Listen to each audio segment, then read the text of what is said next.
All right, class. Let's look at the properties of material. So I've listed here 7 properties of materials, but these are not the only properties of materials. You will meet new properties of materials when you go on to grade 8 and onwards. But for now, it's grade 7s. This is what we are expected to know.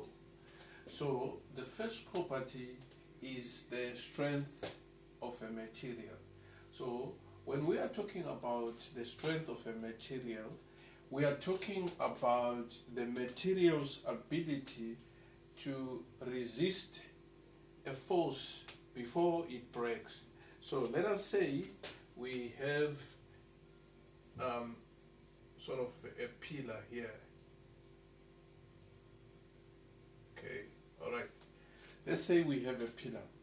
If you put a force on top of this pillar, when you keep on adding the force, at some point this pillar will collapse, it will break, it will give in to the weight that is being put on top, to the force that is being put on top.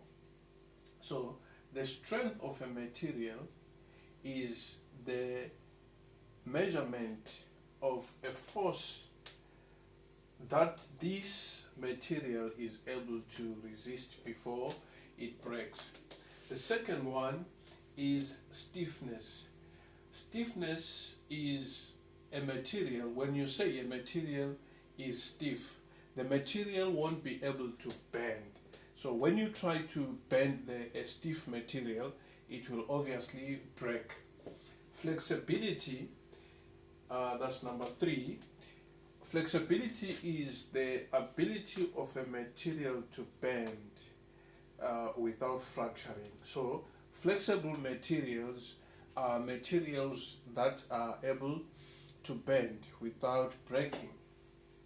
The brittleness of a material is its ability to withstand being broken. Like a glass is brittle, whereas plastic is not brittle. The hardness of a material is its ability to resist scratching and indentation. So you find that there are certain materials which really are very hard. Let us say carbon steel. Carbon steel is hard, but there are other materials which are not hard, like plastic, like polymers, and so on. Those are materials that are not hard. The sixth property is conductivity. On conductivity, we can break it down into 2 parts: conductivity of heat and conductivity of electricity. When we so we have got good conductors and we have also poor conductors, right? So like I said, that on conductivity we subdivide it into conductivity of heat as well as conductivity of electricity.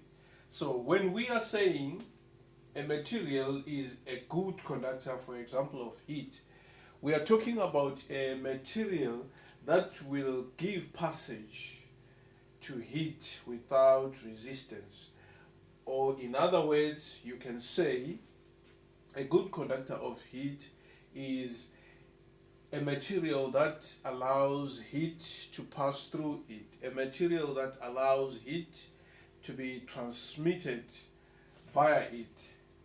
A good conductor of electricity is a material that gives passage to electricity without resistance. So you must understand that they are like, you can make a list: iron, copper, and many other materials, aluminium, you can name them. They all allow electricity to pass through them. But however, their resistance differs. Copper will allow electricity to easily pass through, but there could be other materials that do allow electricity to pass through, but they allow with a lot of resistance. But however, they are still classified to be conductors of electricity. So you must know that when it comes to conductivity, there is a range of conductivity. There is a percentage of conductivity. So we have got good and poor conductors. We also have got materials which are non-conductors of electricity, like plastic. It's a non-conductor of electricity. You will not classify it as a poor conductor, but it actually does not conduct any electricity. And then we have got water absorption as a property. So a material that resists water absorption, for example, polymers, they do not allow water to pass through them. They do not absorb water. So polymers can be used to insulate electricity. Polymers can be used to make rain clothing, like raincoats, like rain boots and stuff like that. Stuff that you want to prevent water to pass through.